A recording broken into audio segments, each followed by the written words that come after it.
There comes a moment in the life of many empaths, a moment that surprises everyone around them. The person who always said yes suddenly says no. The person who always helped begins stepping back. The person who always carried everyone's emotional burdens finally puts some of that weight down. And people often misunderstand this transformation. They assume the empath has become cold, selfish, detached. But psychology suggests something very different. What you're witnessing is not emotional withdrawal, it's emotional growth. For years, many empaths live under an invisible rule. If everyone around me is happy, then I can finally feel okay. Without realizing it, they spend years adjusting themselves to fit the emotional needs of everyone around them. They become experts at sensing tension, experts at preventing conflict, experts at keeping peace, even when that peace comes at the expense of their own emotional well-being. They learn to ignore their own needs, to stay quiet when something hurts, to tolerate behavior that drains them, to keep giving even when they have nothing left to give. Because somewhere deep inside, they believe that their value comes from being needed, that their worth comes from being useful, that love must be earned through sacrifice. And for a long time, this pattern feels normal. The empath becomes the listener, the supporter, the emotional caretaker, the person everyone calls during a crisis, the person everyone leans on when life becomes difficult. But very few people stop to ask who is supporting the empath, who is listening to them, who is carrying their emotional burdens. Over time, the weight becomes heavier.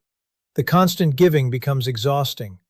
The endless effort to keep everyone happy begins to create an emotional emptiness that can no longer be ignored. And eventually, something changes. The empath begins to notice a powerful truth. No matter how much they give, it is never enough for everyone. No matter how hard they try, someone will always be disappointed. Someone will always want more. Someone will always expect another sacrifice. And that realization becomes the beginning of a profound transformation. For the first time, the empath starts questioning old patterns, old beliefs, old emotional habits. They begin asking themselves, why am I responsible for everyone's happiness? Why do I feel guilty when I put myself first? Why am I constantly earning approval instead of honoring my own needs? These questions mark the beginning of emotional awakening, not because the empath stops caring, but because they finally begin caring about themselves too. And today, we'll explore the 7 powerful psychological reasons why empaths stop pleasing everyone, and why this transformation may be one of the healthiest decisions they ever make. Many empaths grow up believing that being needed means being loved, so they become experts at reading emotional cues. They learn how to comfort, how to adapt, how to avoid conflict, how to become whatever others need them to be. At first, this seems admirable. People praise them for being understanding, kind, supportive, easy to be around. They become the person everyone feels comfortable leaning on, the person who always listens, always forgives, always gives another chance. And because of the positive feedback they receive, they rarely question the behavior. In fact, many empaths begin to build their entire identity around being helpful, around being needed, around being emotionally available at all times. But beneath the surface, something dangerous develops. Their self-worth slowly becomes dependent on approval. Instead of feeling valuable because of who they are, they start feeling valuable because of what they do for others. Psychologists often refer to this as external validation, a condition where self-esteem becomes tied to other people's reactions. Instead of asking, "What do I need?" they ask, "What will make everyone else happy?" Instead of asking, "What feels right for me?" they ask, "What will keep everyone comfortable?" Over time, this creates emotional dependence. The empath starts chasing acceptance the way some people chase success. Every compliment feels like proof they're worthy. Every criticism feels like proof they're failing. And because their emotional security depends on approval, they become afraid of disappointing people, afraid of conflict, afraid of rejection, afraid of saying no. Many empaths don't even realize how much of their behavior is driven by this fear. They call it kindness. They call it compassion. They call it generosity. But deep down, part of the motivation is often the desire to be accepted, to be appreciated, to be loved. Then life begins teaching difficult lessons. The empath gives everything to someone and still gets criticized. They sacrifice their needs and still get rejected. They remain loyal and still get abandoned. And that's when a painful realization begins to emerge. Approval is conditional. Love is not. People can approve of you today and disapprove of you tomorrow. They can praise you when you're useful and disappear when you're not. Approval often depends on performance. Love does not. Approval depends on meeting expectations. Love accepts imperfections. And once an empath truly understands this distinction, everything starts changing. They stop measuring their worth through other people's opinions. They stop exhausting themselves trying to earn acceptance. They stop believing that love must be purchased through sacrifice. For the first time, they begin understanding that real relationships don't require constant self-abandonment. Real love doesn't demand that you ignore your own needs. Real connection doesn't require you to become someone else. And that realization becomes one of the first major steps toward emotional freedom. Because the moment an empath stops confusing approval with love, they stop sacrificing themselves for validation. There is a limit to how much emotional weight one person can carry. Many empaths spend years acting as emotional caretakers, listening, supporting, fixing, rescuing, absorbing. They become the safe place for everyone around them. The person friends call during emotional crises. The person family members rely on when life becomes overwhelming. The person coworkers turn to when they need understanding. And while helping others can be meaningful, constant emotional labor comes with a cost. Many empaths rarely notice that cost in the beginning, because helping feels natural, giving feels natural, being available feels natural. But slowly, something starts happening beneath the surface. Every problem they absorb, every emotional burden they carry, every crisis they help solve, adds another layer of pressure to an already overloaded emotional system. Psychologists often refer to this as compassion fatigue, a state of emotional exhaustion that develops after prolonged exposure to other people's emotional struggles. The emotional system becomes overloaded. The brain begins craving rest. The body demands recovery. Stress levels rise. Mental energy decreases. Patience becomes harder to maintain. Even small demands begin feeling overwhelming. For the first time, the empath starts feeling tired in a way that sleep alone cannot fix. Because the exhaustion isn't physical, it's emotional. It's the result of years spent prioritizing everyone else's needs while neglecting their own. Years spent giving without replenishing. Years spent carrying responsibilities that were never truly theirs. Eventually, the empath begins noticing a painful imbalance. They are constantly pouring into others, but very few people are pouring back into them. They are supporting everyone else while silently struggling themselves. And that realization can be shocking, because many empaths genuinely believed that endless giving was a sign of strength. But emotional health requires balance. The empath realizes that constantly pouring into others while neglecting themselves creates imbalance. And eventually, the emotional tank runs empty. This exhaustion becomes a turning point. Not because the empath stops caring, not because they lose their compassion, and not because they suddenly become selfish, but because they finally recognize that caring for themselves is necessary for caring for anyone else. They begin understanding that self-care is not a luxury, it is a necessity. And protecting their emotional energy is not weakness, it is wisdom. One of the most fascinating changes in mature empaths is pattern recognition. They begin noticing things they previously ignored. The guilt trips, the emotional pressure, the one-sided relationships, the constant demands, the subtle manipulation disguised as vulnerability. For years, many empaths give people the benefit of the doubt. They assume good intentions. They believe everyone deserves understanding. They try to see the pain behind people's behavior. And while compassion is one of their greatest strengths, it can also become one of their greatest blind spots. Many manipulators instinctively seek highly empathetic people. Why? Because empaths often give second chances, third chances, even 10th chances. They forgive behavior others would immediately walk away from. They tolerate treatment that repeatedly hurts them, not because they're weak, but because they genuinely want to believe people can change. Unfortunately, some individuals learn how to take advantage of that kindness. They know how to trigger guilt. They know how to play the victim. They know how to make the empath feel responsible for problems they didn't create.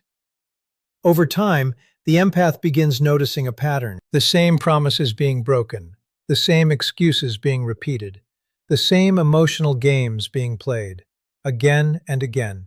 And eventually, emotional intelligence grows through experience. The empath stops focusing only on words. They begin paying attention to actions, consistency, behavior patterns. They start asking difficult questions. Is this person truly struggling? Or are they avoiding responsibility? Are they seeking support? Or are they simply using my compassion? Eventually, the empath recognizes a critical difference. Someone needing help is not the same as someone exploiting kindness. Someone going through a difficult time is not the same as someone repeatedly creating drama. Someone making mistakes is not the same as someone manipulating emotions. This realization can feel uncomfortable at first, because empaths naturally want to help. But maturity teaches them that compassion without boundaries often becomes self-destruction. And once they see these patterns clearly, they can never fully unsee them. That realization changes everything, because the empath no longer mistakes manipulation for vulnerability, and they no longer sacrifice themselves to save people who refuse to save themselves. For years, many empaths associate boundaries with rejection. They think, if I set limits, people won't like me. If I say no, I'll disappoint someone. If I stop being available all the time, people will leave. Because of these fears, many empaths spend years allowing others unlimited access to their time, energy, and emotions. They answer every call, solve every problem, listen to every complaint, and carry responsibilities that were never theirs to carry. At first, this behavior feels compassionate, but over time, the consequences begin to appear. Psychology teaches something many empaths eventually learn the hard way. Healthy boundaries create healthier relationships. Without boundaries, resentment grows, burnout grows, frustration grows. The empath may continue smiling on the outside, but internally they begin feeling drained, unappreciated, overwhelmed, and sometimes even angry, not because they're unkind, but because they have been giving far more than they have been receiving. Many empaths discover that constantly saying yes to others often means saying no to themselves. No to their rest, no to their peace, no to their emotional well-being. Eventually, they begin understanding a powerful truth. Boundaries are not walls. They are filters. They are not designed to keep everyone out. They are designed to determine what deserves access to your emotional energy.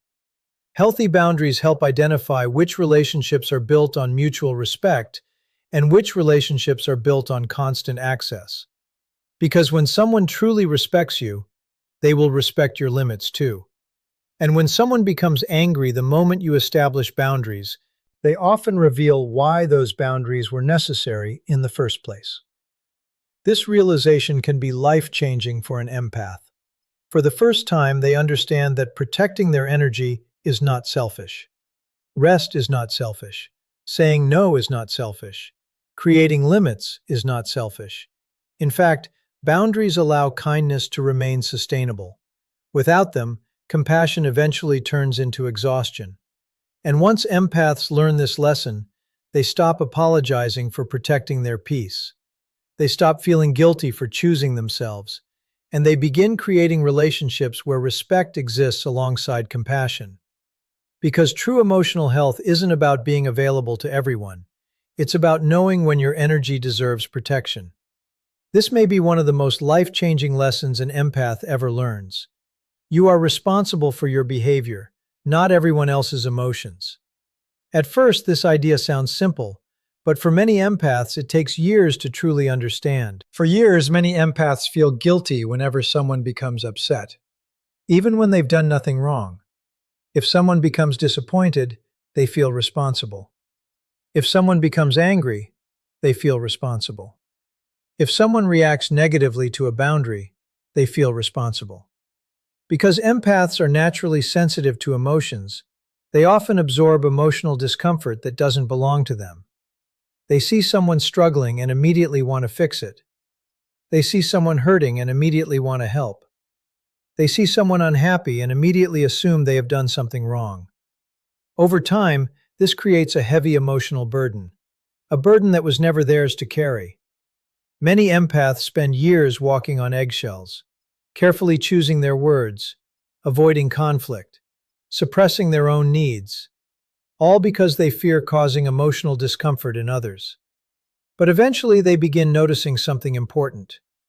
No matter how careful they are, they cannot control how other people feel. They cannot control how people interpret their actions. They cannot control how people react to disappointment. And they certainly cannot manage every emotion that exists around them. This is where emotional maturity begins. Because emotional intelligence teaches emotional ownership. Every person is responsible for managing their own emotional reactions. Adults are responsible for their own feelings, their own healing, their own responses. An empath can be kind, respectful, compassionate, honest, and someone may still become upset. That does not automatically mean the empath has done something wrong. This realization removes an enormous amount of unnecessary guilt. The empath begins separating compassion from responsibility. They can care about someone's pain without carrying it. They can support someone without rescuing them. They can listen without becoming emotionally responsible for the outcome. And when empaths finally understand this, guilt loses much of its power. The constant pressure to fix everyone begins to fade. The need to keep everyone happy begins to disappear. And for the first time, they experience something many have never truly felt before: emotional freedom. The freedom to care deeply without carrying what was never theirs to carry. The freedom to be compassionate without sacrificing themselves. And the freedom to live without being controlled by other people's emotions. There comes a stage in personal growth when self-respect becomes more important than popularity. This shift is profound, because for most of their lives, many empaths have been focused on maintaining harmony, keeping people comfortable, avoiding disappointment, avoiding criticism, avoiding rejection. Much of their decision-making revolves around one question: how will other people react? But as emotional maturity develops, a different question begins to emerge. The empath begins asking, "Am I being authentic?" instead of, "Will everyone like this?" That single shift changes everything. Because authenticity requires honesty, and honesty is not always comfortable. Sometimes authenticity means saying no. Sometimes it means expressing an unpopular opinion. Sometimes it means walking away from relationships that no longer feel healthy. And sometimes it means disappointing people who have grown accustomed to unlimited access to your time, energy, and attention. Authenticity requires courage, because some people benefited from the empath's lack of boundaries. They benefited from the constant availability, the endless understanding, the willingness to sacrifice personal needs. And when the empath begins changing, those people often resist change, not because the empath is doing something wrong, but because the relationship dynamics are changing. People who were comfortable receiving without giving may become frustrated. People who expected constant access may become upset. People who relied on guilt may become angry. This is often one of the most difficult stages of growth, because the empath must choose between approval and self-respect, between comfort and authenticity, between pleasing others and honoring themselves. For a while, the temptation to return to old patterns can be strong, to make everyone happy again, to avoid conflict, to seek approval. But mature empaths eventually understand something important. Approval comes and goes. Popularity comes and goes. Other people's opinions constantly change. But self-respect remains. And once self-respect is lost, rebuilding it can take years. That is why emotionally healthy empaths stop measuring their worth through acceptance. They stop making decisions based solely on how others might react. Instead, they begin making choices that align with their values, their truth, their emotional well-being, their sense of identity. Because they finally understand a lesson that changes everything. Temporary disapproval is a small price to pay for permanent self-respect. And the moment self-respect becomes stronger than the need for approval, the empath steps into a level of confidence that no outside validation can provide. For the first time, they are no longer living to be accepted. They are living to be authentic. The strongest empaths eventually stop proving their worth, not because they become arrogant, but because they finally understand it. For many years, empaths often tie their value to what they can provide for others, how much they help, how much they sacrifice, how much they give, how available they remain. Some even believe that their purpose is to save everyone around them, to be the healer, the fixer, the emotional support system.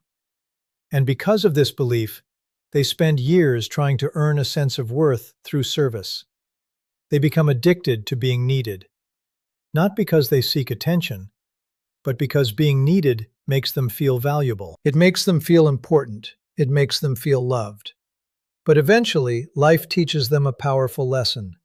No amount of sacrifice can create lasting self-worth, because self-worth was never supposed to come from sacrifice in the first place. The strongest empaths begin realizing that their value is not determined by how much they suffer for others, or how many people they save, or how many problems they solve, or how available they remain. Their value exists independently of what they do for others. It exists when they are helping, and it exists when they are resting. It exists when they are giving, and it exists when they are receiving. It exists when people appreciate them, and it still exists when people misunderstand them. For many empaths, this realization feels revolutionary, because for the first time, they stop viewing themselves as a resource that must constantly be earned. They stop measuring their worth through productivity, through usefulness, through approval, through sacrifice. Instead, they begin recognizing their inherent value, a value that does not disappear when they say no, a value that does not disappear when they establish boundaries, a value that does not disappear when they choose themselves. This realization creates tremendous emotional freedom. The constant pressure to prove themselves begins to fade. The fear of disappointing others loses its grip, and for the first time, they can give from abundance instead of obligation. They can help because they genuinely want to, not because they are afraid of rejection, not because they are trying to earn love, not because they are trying to prove their worth. And that is when an empath becomes truly powerful, because they finally understand that their value was never something they had to earn. It was something they possessed all along. The reason empaths stop pleasing everyone isn't because they stop caring. It's because they finally learn to care for themselves too. For years, many empaths believe that being a good person means putting everyone else's needs first. They believe kindness requires sacrifice. They believe love requires self-denial. They believe caring for themselves somehow makes them selfish. But eventually, life teaches them something different. The healthiest form of compassion is balanced compassion, a compassion that includes other people, but also includes yourself. The healed empath begins to understand that self-respect and kindness can exist together. Boundaries and love can exist together. Strength and sensitivity can exist together. They no longer see these things as opposites. Instead, they see them as necessary parts of emotional health. They still love deeply, still help others, still understand emotions, still care about people, still offer support, still bring comfort to those around them. But now, their kindness includes themselves, and that changes everything. Because for the first time, they are no longer giving from an empty emotional tank. They are no longer sacrificing their well-being to earn acceptance. They are no longer abandoning themselves to keep others comfortable. Because the healed empath no longer seeks approval, no longer fears rejection, no longer sacrifices their identity to keep others comfortable. They understand that not everyone will agree with them, not everyone will like their boundaries, not everyone will support their growth, and that's okay. Because their peace no longer depends on other people's opinions. Their value no longer depends on other people's validation. Their happiness no longer depends on keeping everyone satisfied. And that is when emotional intelligence reaches its highest form. Not becoming less compassionate, not becoming cold, not becoming detached, but becoming compassionate without abandoning yourself. Learning how to care without carrying everyone. Learning how to love without losing yourself. Learning how to help without destroying your own peace. And that may be one of the most powerful transformations a person can ever experience. Because the strongest empath is not the one who sacrifices everything for everyone. The strongest empath is the one who finally understands that their own heart deserves the same compassion they have always given to others.